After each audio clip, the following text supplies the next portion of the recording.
Hello. We have got a special programme for you where I get to share some of the things we can do in the garden when days are shorter. Plus, also, it's a little cold and some of us are avoiding going outside that back door. Today, with Buster and Ash, we'll be getting our hands dirty and we're going to share some beautiful plants and some wonderful gardens to inspire you. Coming up on today's programme, Carol opens the gates to a secret garden that's never been seen by the public before, in the grounds of historic Bowood House. Look at this. Doesn't it just wake you up? These zingy colours. Isn't it absolutely glorious? We meet a couple who have been completely carried away by one of winter's most iconic flowers. It has become an addiction, and I have no hope of ever recovering. Jamie visits a garden that was transformed from an empty field into a spectacular vista of perennials and grasses.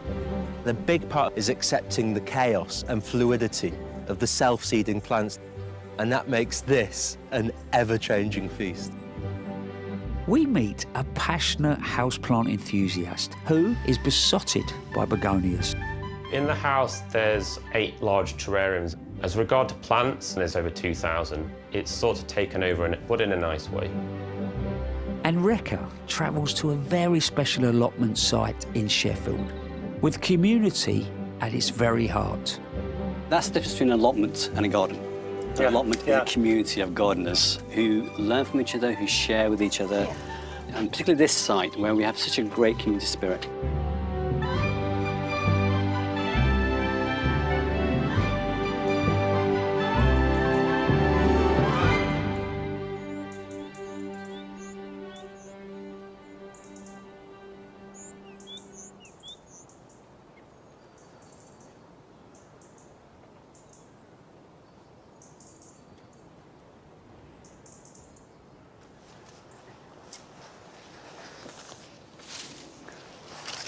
We are now at the top of my garden, and it's the last area I put in, sort of shady little dell that you can wander through. And what I've been doing is I've been lifting the canopies on these medlars so I could then create this underplanting. And that was all about covering the ground, shape, form, texture, and it feels good now.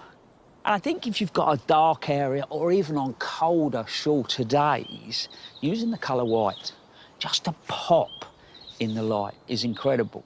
So what I want to do now is add these hellebores. Look at that, eh? That hellebore is absolutely stunning. It stopped me in my tracks in the garden centre.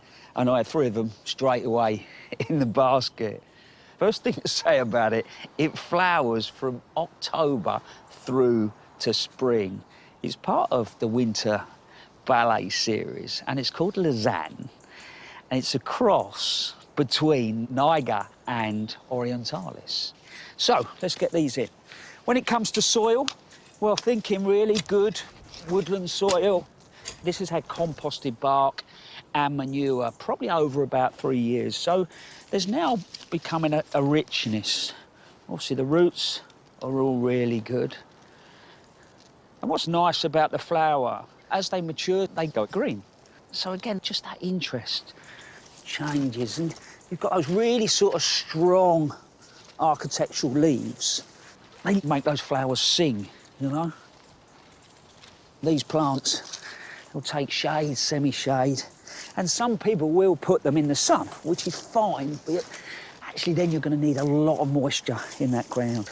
But for me, I always think about them as a little woodland beauty. So let's get this other one in.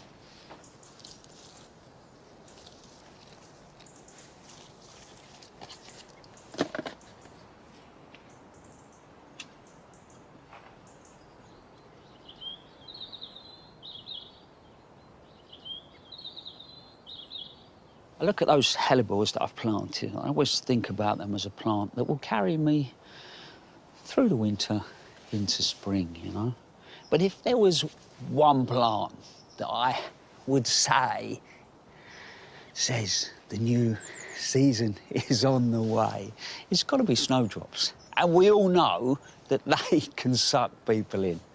Well, now we're off to Leicestershire to meet Janet and Andrew, who I would say have totally and utterly fallen in love with those plants.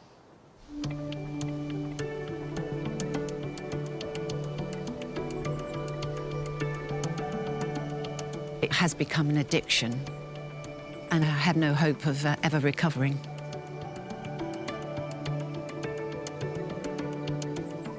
Got completely carried away, I suppose. Is that the case, do you think, Andrew? Completely. Yeah, I got completely carried away. In the last 12 to 15 years, I've started a collection of snowdrops, and I should imagine some people probably will call me a galanthophile, which means a collector of snowdrops. Well, this is the delightful Wendy's Gold. Now, this is the very first snowdrop that I purchased in 2012, and it probably cost me a whole £15, which is quite a large amount of money to pay. It's a delightful colour, with a lovely yellow. So the ovary is yellow, and the inner is a lovely yellow as well. The reason I went down that terrible slippery slope to becoming a galanthophile is when you have little treasures like this popping up all the time, in all different combinations, what isn't there to love about them, especially in February?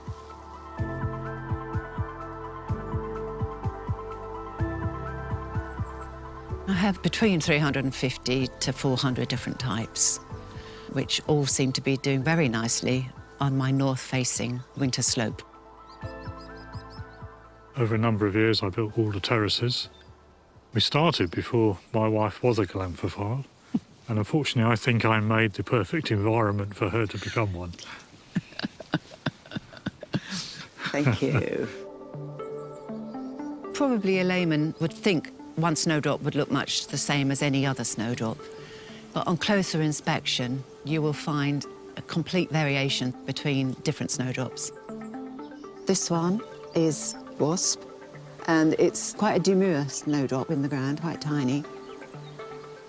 Then we go along to the second one, which is Diggory, and this is a charming snowdrop. It's got crinkly petals, and it looks like a pixie cap, and it's quite sort of substantial in the garden, and everybody notices its shape. Then we go along to the third one, which is Veronica Cross, and she's got the most lovely markings on the petals on the outside, with a lovely green inner. And then we go along to my most favourite snowdrop, which is Treasure Island. And the reason I like this one most of all is the intensity of yellow. The yellow on the ovary and the yellow on the inner, but they're clearly not all yellow, as the petals are white. But it does look stunning, and it is my favourite.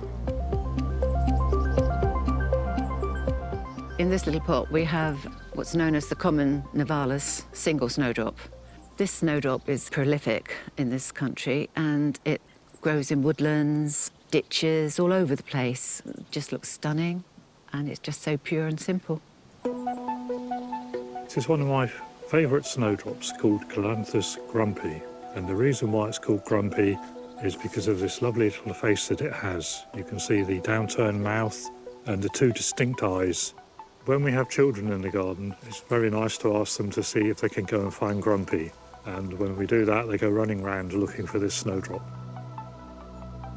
In this pot, we've got Nivalis floripleno, which is a full double snowdrop. And to appreciate this snowdrop, you really need to have a little look inside, because it's a fully double. Very pretty. You can plant snowdrops any time of the year. You plant in the green. You can also buy bulbs from specialists in the summertime. When I plant one, I always put some gravel in the bottom of the hole, And always mix some leaf mould and then top dress it again with some more leaf mould and a little bit of grit around the top. If there's a clump that is not flowering particularly well, I will then earmark that one for a lifting, and then I will divide it. This is a very good way of increasing my stock of that particular snowdrop. I do deadhead, and the reasoning for it is because we're on the slopes, the seed heads would just roll down the banks and plonk themselves any old where, and I just don't want the rest of my collection contaminated with a different bulb. So once they're all deadheaded and the dieback procedure starts, which means that the leaves will start to open outwards as they decay, I always top dress at that point the whole plant in the middle, and that is to stop the narcissus fly getting in. Every galanthophile's dread is a narcissus fly, and so they come in April, May, June and lay the eggs in the middle where they reside for the winter and grow and eat your bulb collection, and you don't know anything about it till the next spring. It makes a, shall I do it? It makes a really high-pitched buzz. You can cut that out, though. A really nice snowdrop is Percy Picton. It has an exceptionally long pedicel, which droops over with the drop hanging off, and it just looks like a fishing rod. The leaves are dark green with a silver stripe just down the middle. The snowdrop is very easy to grow and particularly likes the shade. Walrus is quite a quirky-looking snowdrop. You either love it or hate it. It's a double snowdrop, and the inners have got splashes of green on the ends. The outers are very thin and spiky. This snowdrop particularly likes being planted under a shrub in amongst the roots. It keeps it a little bit drier, I think. Midas is a particularly pretty, dainty, compact little snowdrop. It grows really well in my garden and multiplies nicely. It has lovely markings at the end of the petals, which can change colour from green to yellow, particularly if it's in the sunshine. Just makes my heart sing. It's so pretty, so wonderful, and so evocative of British winter.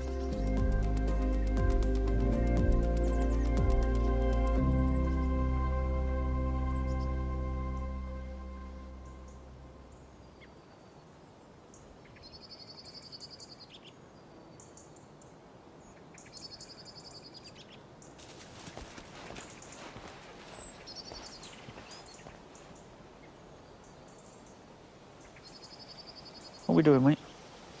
What are we doing?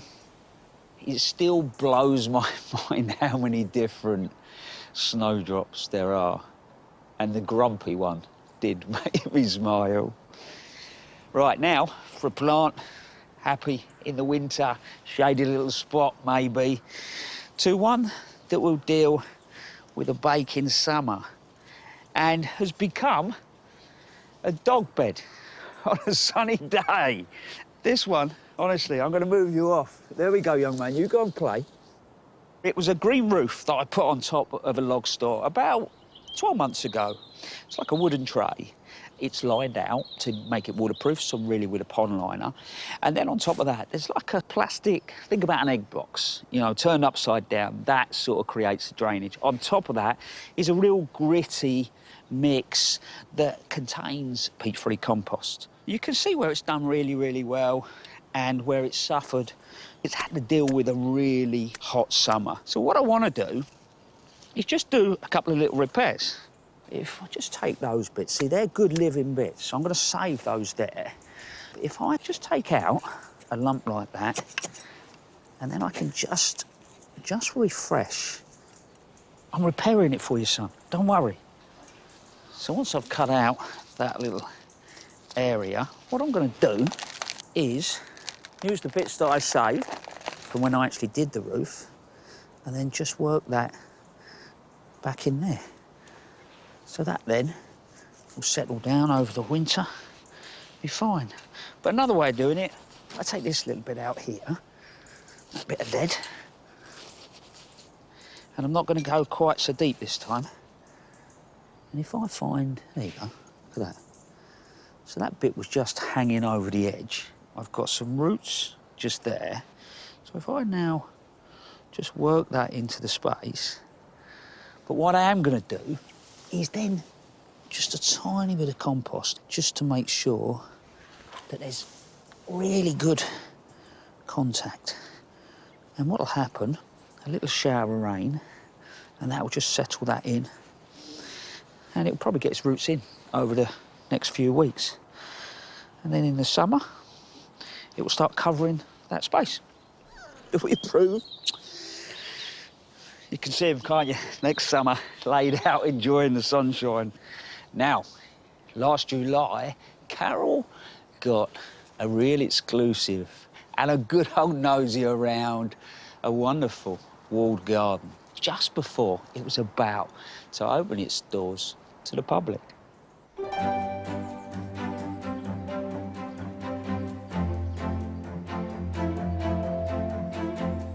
I'm in for a real treat today.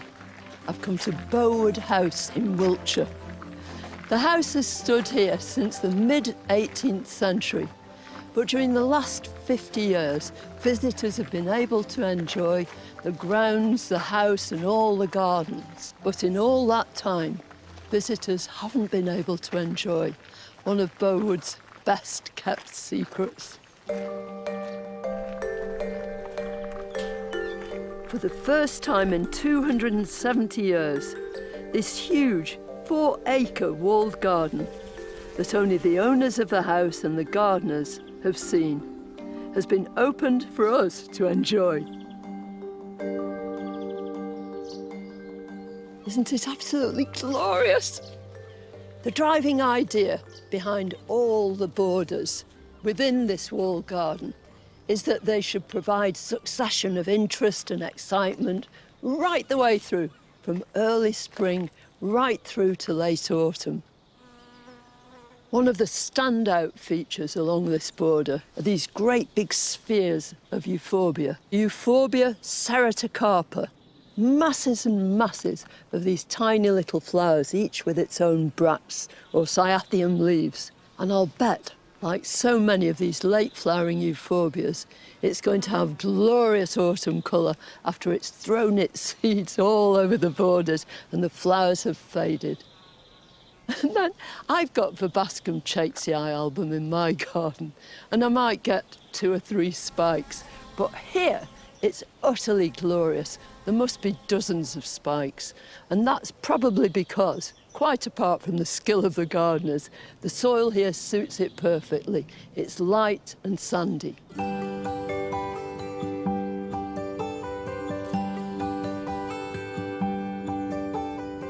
There are lots of plants here that are very familiar. Straightforward hydrangeas, dahlias, but then there is the unusual too. This gorgeous evergreen shrub, Bupleurum fruticosum, with hardly flowers, just these heads of limey green. And although this Bupleurum fruticosum is evergreen, here in the spring they cut it down to about half its height because it's beginning to look tatty. And it looks pretty awful straight after it's been pruned, but oh boy, is it worth it. Look at it now.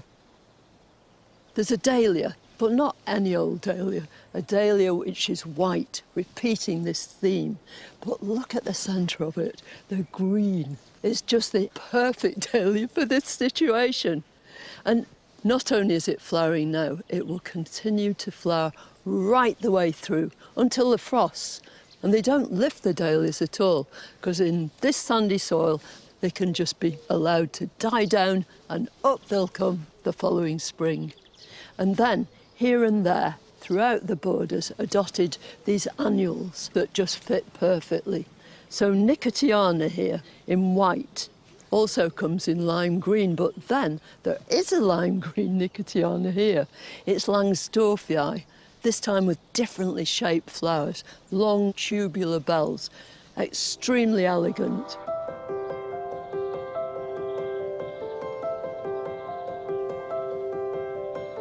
The man in charge of looking after this space is David Glass, the head gardener. However, when he started here 20 years ago, his gardening knowledge and passion for plants was, let's say, minimal.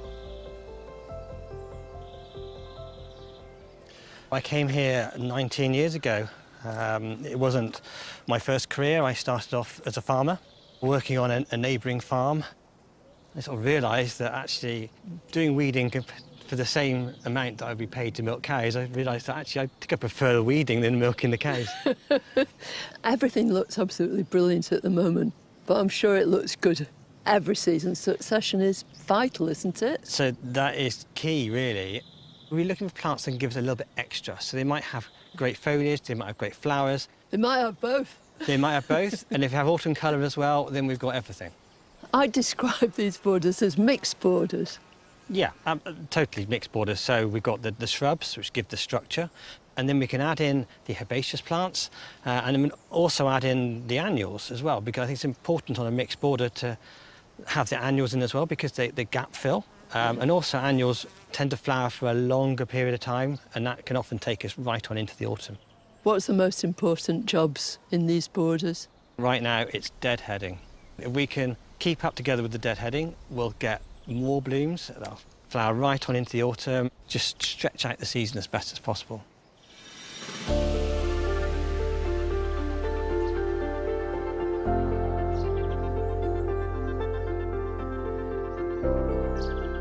Look at this. Doesn't it just wake you up? This is the hot border on the south side of the walled garden. Look at these zingy colours. The same theme applies. It's all about succession. It's all about creating as much colour as possible for as long a period as possible. So, how about that? You couldn't get anything much more jazzy than that, could you?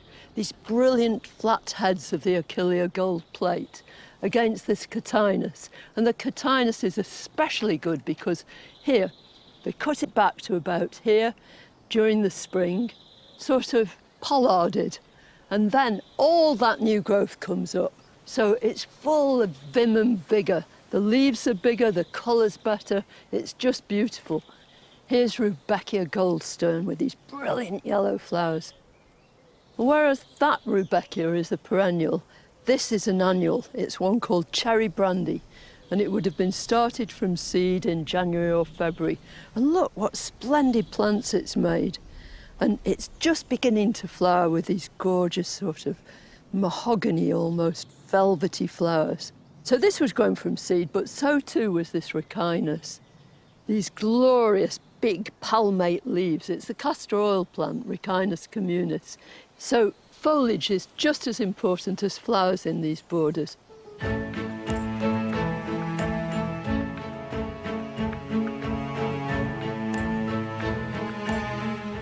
It's wonderful to think that this walled garden, which for centuries could only be appreciated by a few people, can now be enjoyed by absolutely everyone.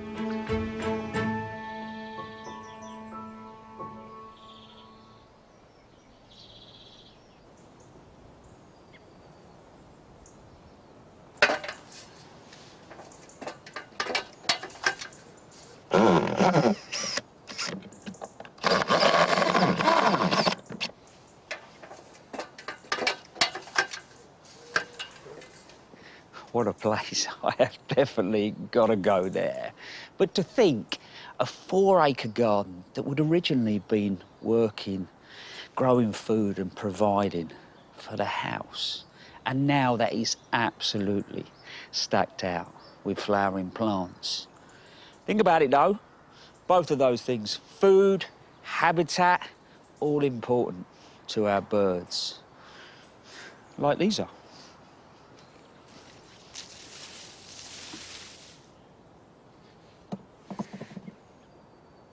How's that, mate? It's been like my shadow today, haven't you? Good lad.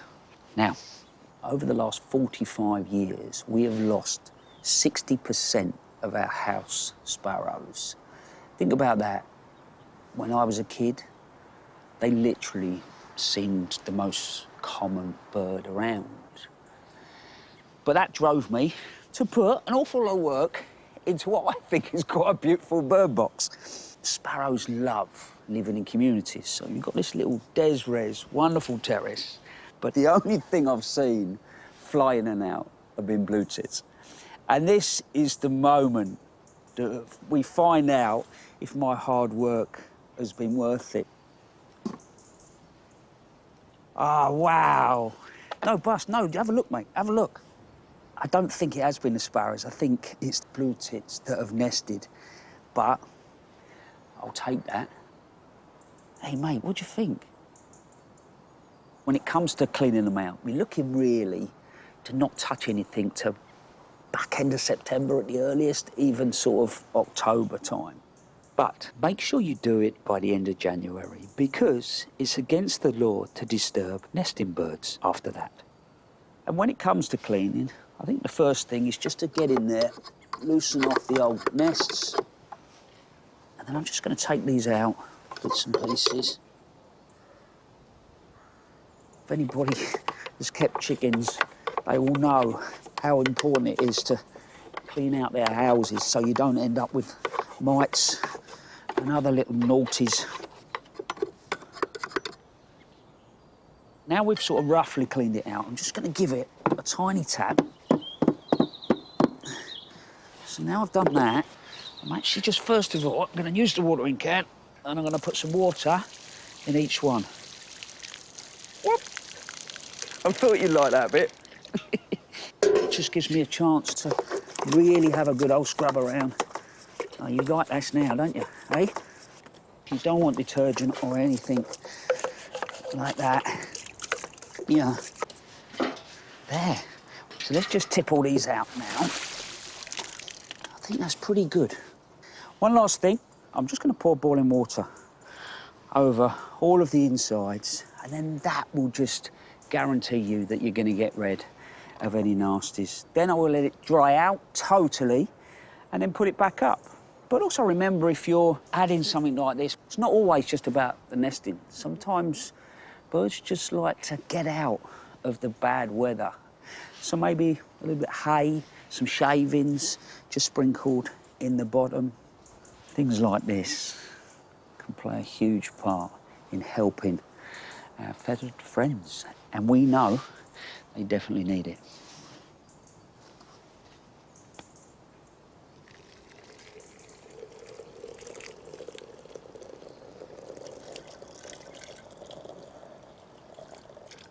There's something magical about creating a garden and then being joined by wildlife. But there was something here.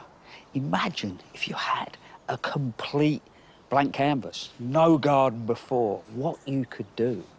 Well, Jamie went and met a gardener that has done exactly that.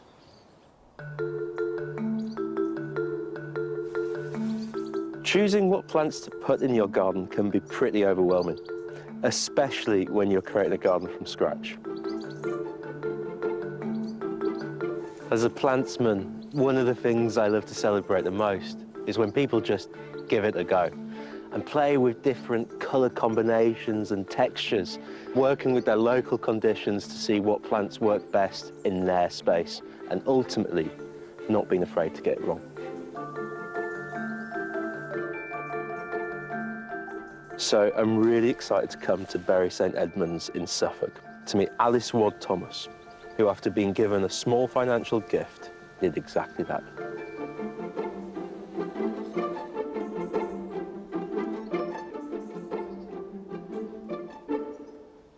Alice, it's so lovely to meet you. Can you tell me a little bit about how this came to happen? Yeah, sure. My godfather, Roger Gibbs, who sadly died in 2018, and left me a lovely gift of £5,000, and I decided to spend it on plants. So this is Roger's legacy, as such, I guess. Yeah. And he's enabled this to happen. Absolutely. I've always been interested in the new perennial movement style. And I guess that's a much more relaxed prairie style of perennial planting, using the same plants you'd normally see in a herbaceous border, but put them together in a slightly different way. Yeah, absolutely, just keeping everything very relaxed and naturalistic. We started it in 2022, Oh, so not long ago then? So not long ago, no, it's in its 3rd year this summer. How did you go about taking what was essentially just a field and turning it into this incredible space? We set about planning the shape of it, which I did with just getting on a lawnmower. Okay. And I knew I wanted it roughly in this sort of kidney shape. And then half the budget went on 70 cubic litres of Blimey. recycled green waste. And we spread that and then waited until the autumn of 2022. That's when I started planting. I want it to be an immersive experience. You know, come late summer, you're walking through the middle of the plants and they're really, you know, some up above the head. Yeah. So I did tall, medium, short, and in terms of when they flower. I tried to avoid having sort of clashing colours, but kind of wanted to focus on all the different greens and the different leaf shapes and the, you know, forms of the plants. Yeah. Someone said to me that you need to take a photograph of a garden in black and white, and if it still looks good in that, then you're on the right track. Have you started to see over the last few years the garden start to change and evolve naturally as well? Absolutely. Things, you know, are starting to self-seed, they're starting to spread, some things are starting to be slightly thuggish, and I'm having to reduce their enthusiasm. But it's been a real learning curve. It's genuinely stunning. I love it. And I'm sure your godfather, Roger, would absolutely adore it as well. I really hope so.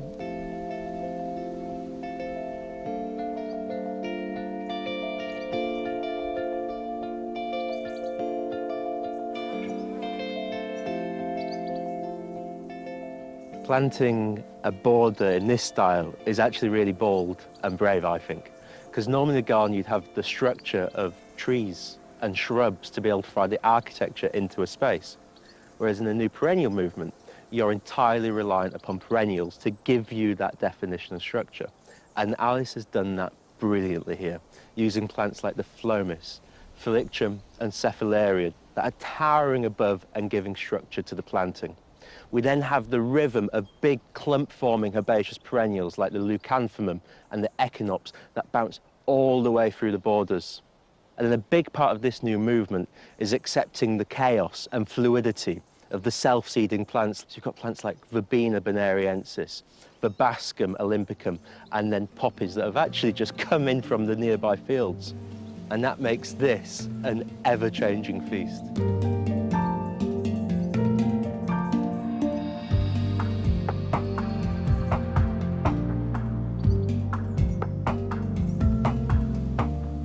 The new perennial movement works its very best when you've got the space to be able to create big swathes of planting. But I only have a small garden at home, so what I often do is wander around these spaces and literally put my fingers together like this, because actually you can frame certain aspects of it, and wherever you look throughout this garden, there's pockets of inspiration. And this one here, I think, is particularly beautiful. This is a Macleia, which is adding structure. We've got the Echinacea, and we've got the Discampsia, which is adding some softness to the planting. They bounce all the way through the border, but individually, that makes a perfect frame. I love it so much, I might actually nick this combination for my own garden.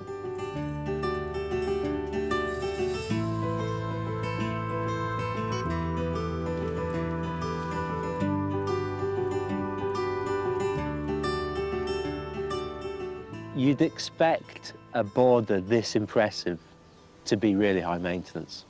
But the beauty of this style of planting is that it can be just maintained by Alice, because we embrace the plants for what they do throughout the year. Plants like this clover and catenacci behind me look great when they're in flower, but now they're going to be left so that we can really appreciate their seed heads, which is brilliant for the birds and the pollinators and the wildlife. But they also look great too, and they'll be left alone into the winter and cut back only just before the new growth starts to emerge.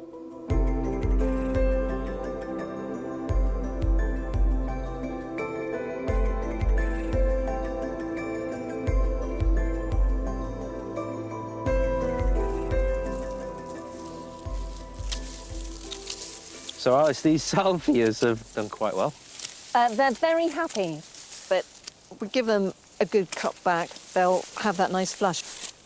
Those ones I did probably 6 weeks ago. I've slightly overplanted these salvias.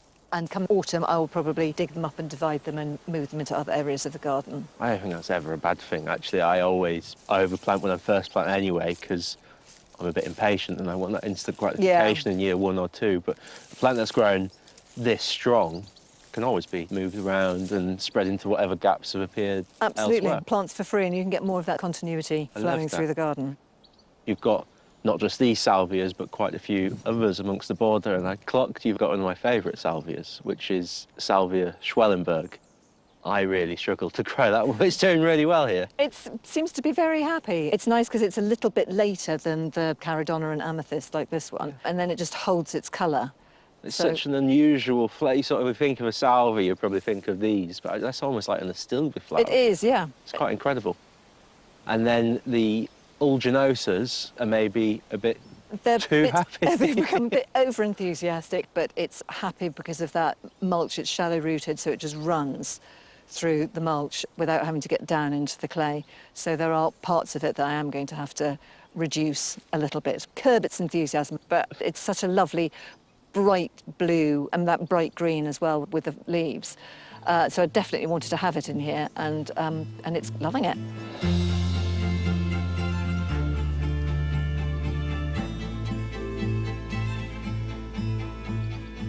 Alice's passion for this style of planting is clear to see. It's simple, it's bold, but boy, is it beautiful.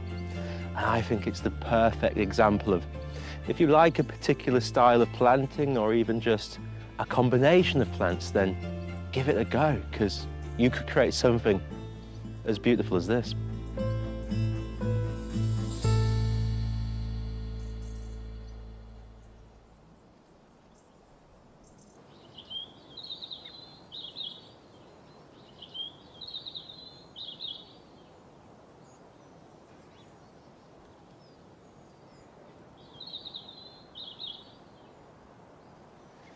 I think you could really see the pleasure that Alice has got from creating that space. What I really love about that perennial movement was it stopped us just looking at plants in their perfect moment. You know, when you were selecting those herbaceous perennials, you're looking at shapes, forms, finishes. But on top of that, how was it going to be throughout the season? And actually, the grasses play a huge part. Got Haemolinea, and then you've got the Miscanthus. But the first thing, what do they give you? Really strong vertical that push up through other plants. And then soft movement. They dance. I'll just leave these now, and none of this will be cut back until the spring.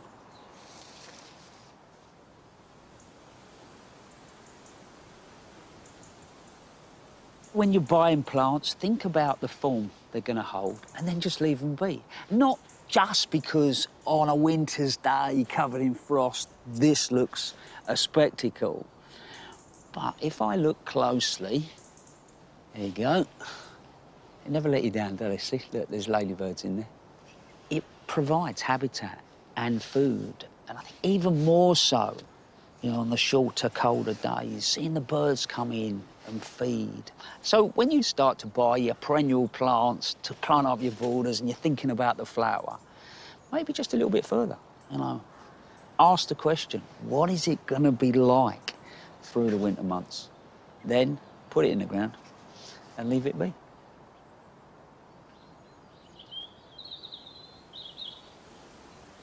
If spending time in the garden through the colder winter months is really not your thing, you may well enjoy what Tom Crannan has done, literally in his front room.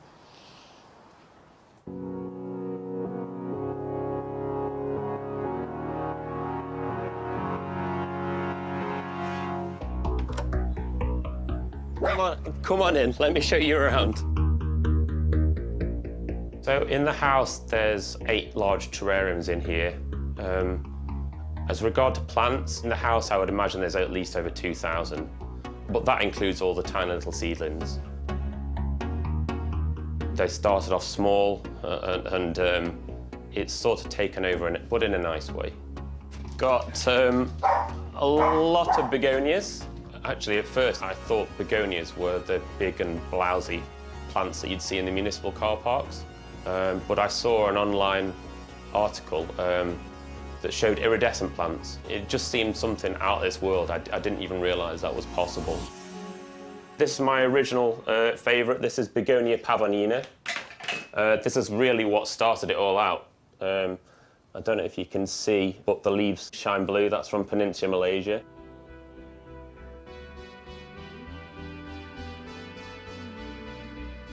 They are so varied and beautiful too. This is Begonia Bayek. That's from Borneo. Begonia Ruthier, Metallicolor, Promethea. But there are other species in here that don't even have a name. So people think that terrariums can be difficult. This is my first one I ever built, a large terrarium. This has got just species from Africa in it. It's all like garden plants, right plant, right place. If you set up properly, these plants are dead easy to look after. They're slow growing, so they're low maintenance. And I really do believe anybody can do it.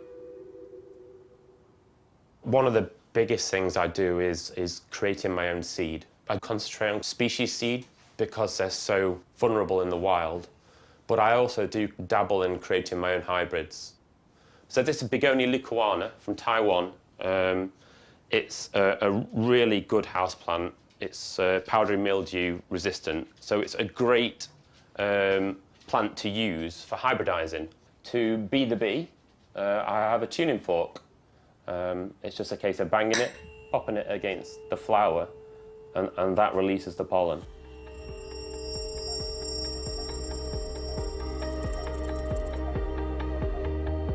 And then I use one of my wife's makeup brushes and transfer the pollen across. It's pretty simple. Again, anybody can do it. I suppose you could say I'm just trialing new things all the time, experimenting different techniques. But I always keep things as low-tech as possible as well. This is an undescribed species from Myanmar. They're all little takeaway tubs. Lots of curries.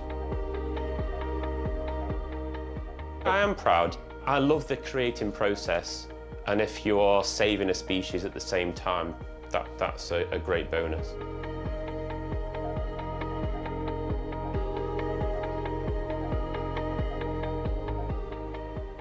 The most important things, especially with growing begonias, I've found is drainage.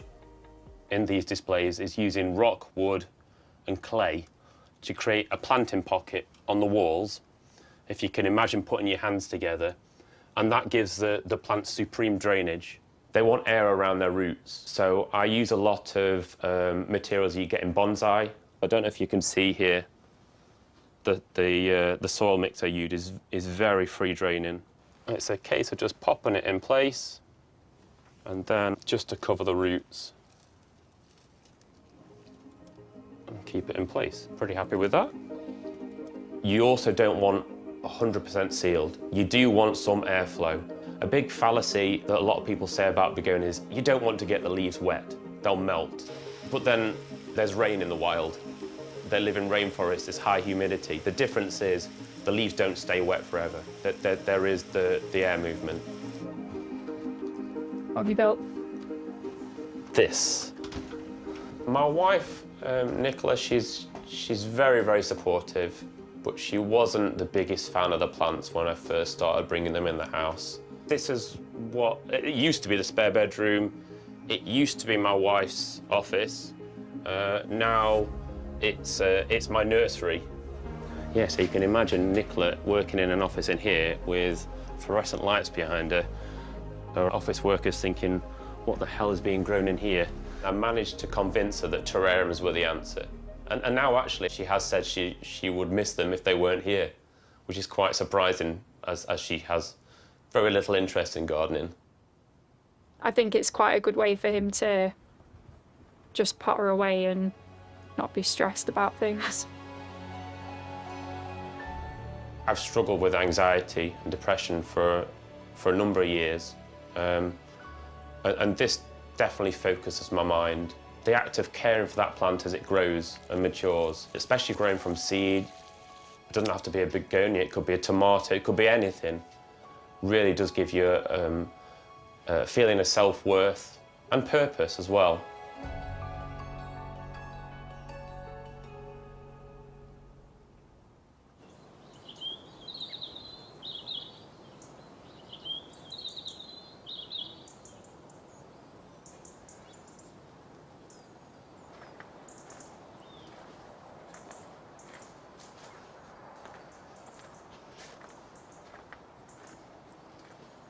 Tom, the first thing I would say is you've got a very patient wife.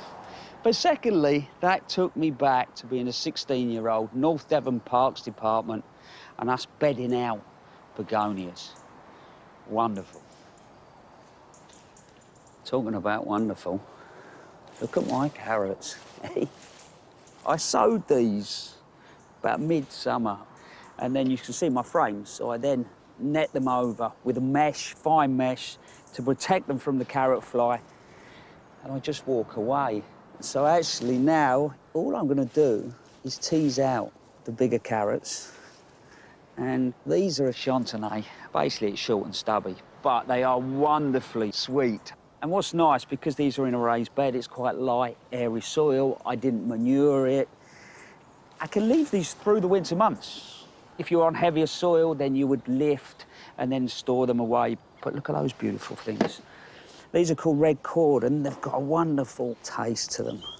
Scrub that off, roast it, you know, maybe steam it.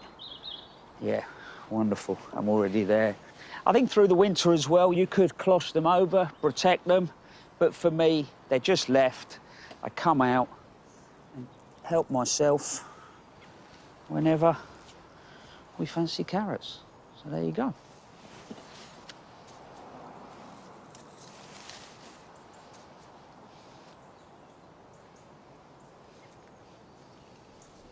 Staying on the theme of root vegetables, the winter staple on a Sunday roast in the Frost household, yeah, horseradish sauce. And growing your own horseradish, there is a magic to it.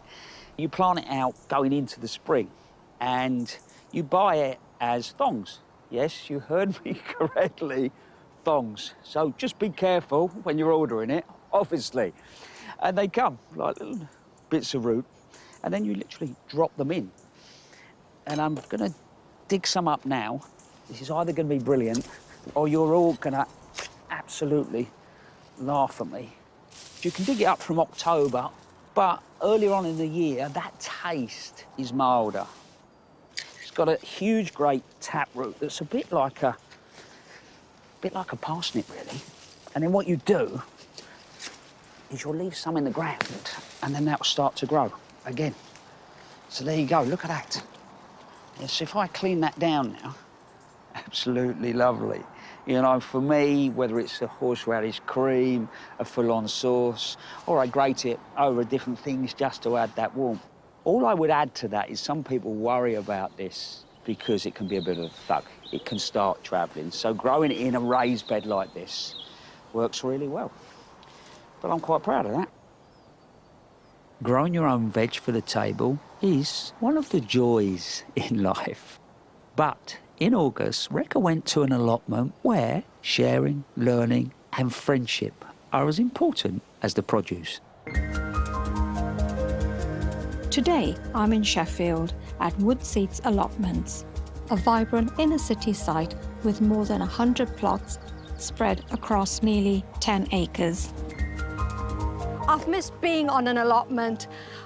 I'm so excited to be here. I can't wait to see what the community here does and what they grow, what they eat, what they cook. But it's just a joy to be back on an allotment site. What makes this place stand out is the way they've opened their gates wider, creating a community hub where skills, knowledge, and the produce are all shared.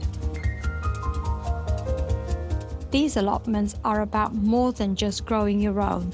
Here, it really is fork to fork. Allotments are more popular than ever, with waiting lists that can stretch on for years. But Wood Seeds have come up with a way to give new gardeners a foot on the ladder: starter plots.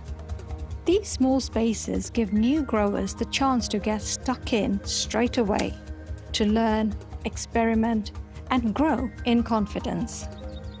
If you know what you're doing, great. If you don't, there's always usually somebody around to say and advice, and it's just a very welcoming place to give you an idea on what the commitment is. Yeah. And it's your bit to put on and make the mark that you want to do. I no longer work on here. This is Penny's now. Moved on so that somebody else can have a go. Yeah. And I'm a co-worker now for a gentleman who can't get about as much. So yes, I've learnt a lot with the gardening side of it, but it's just a lovely place to be. Is there a special plant that you say you started here and now taken to? Courgettes. Courgettes are a winner, aren't they? Yes. And it's just exciting when you've started something from seed and it grows and then it produces something. It's good for the mind, body and soul, really. Chris's story shows how starter plots can give a great taste of allotment life. But not everyone starts small.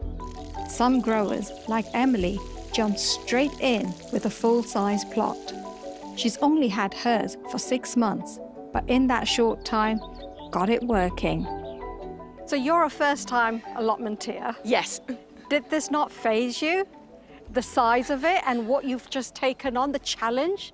It's been difficult. I started with a lot of clearing. It was very overgrown. Lots of trips to the tip, lots of basically covering over the areas that I couldn't work. Start small and move on bit by bit, because it is a full-size plot. There's a lot to do.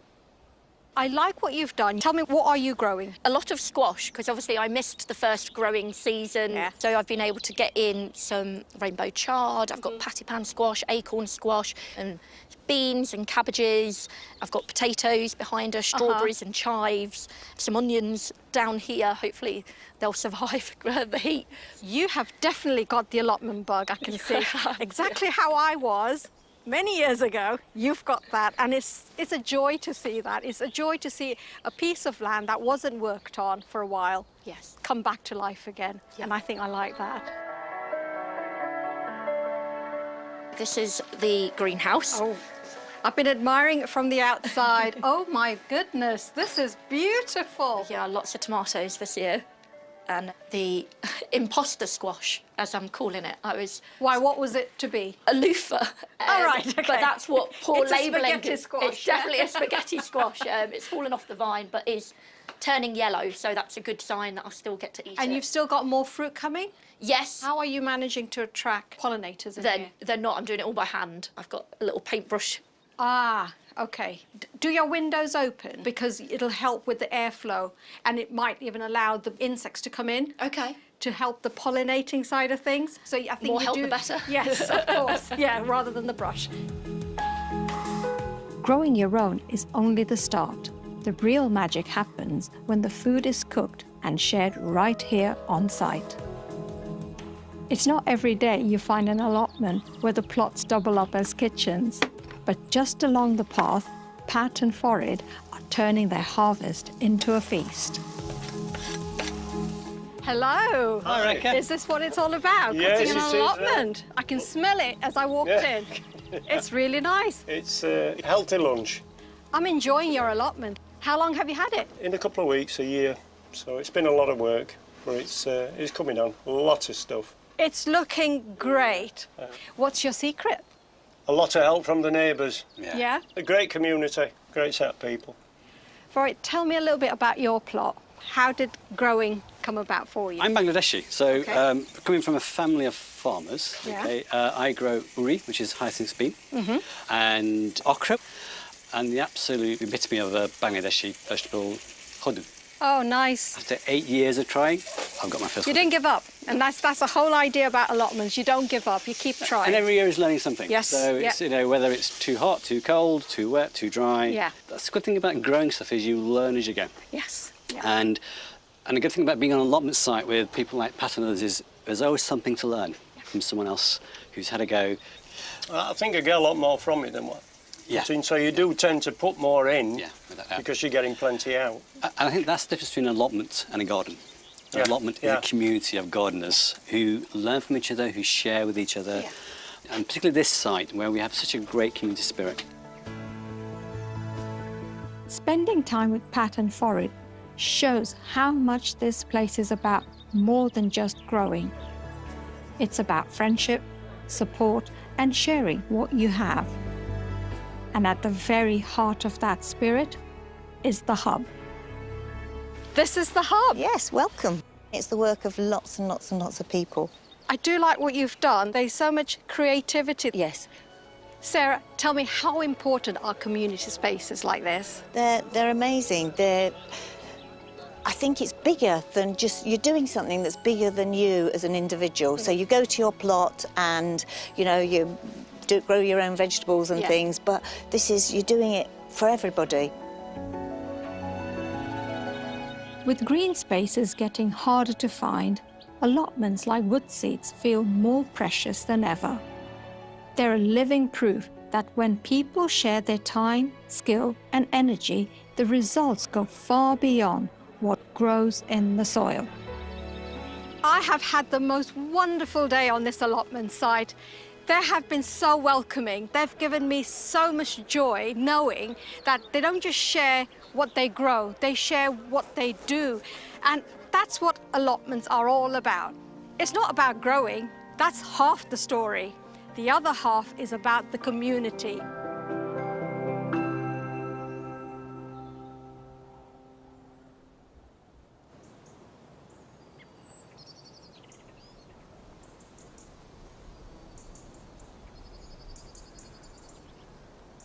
I really love early broad beans. So what I do, rather than planting direct out in October, November, because even where I live in a dry part of the country, you know, the winters are getting wetter. Now this time of year, I take little modules, could be pots, and all I've got is peat-free compost. And what I'll do is just push these in 4 or 5 centimetres in there. If you have a look at that little black line, if you push that downwards into the compost, cover those off, just top those off very slightly, and then all they're really going to have now is water. They'll go into the greenhouse, and then probably within a month they'll be up, well rooted, and I can pop them out in the garden. It means that I've got a really good head start to the early broad beans.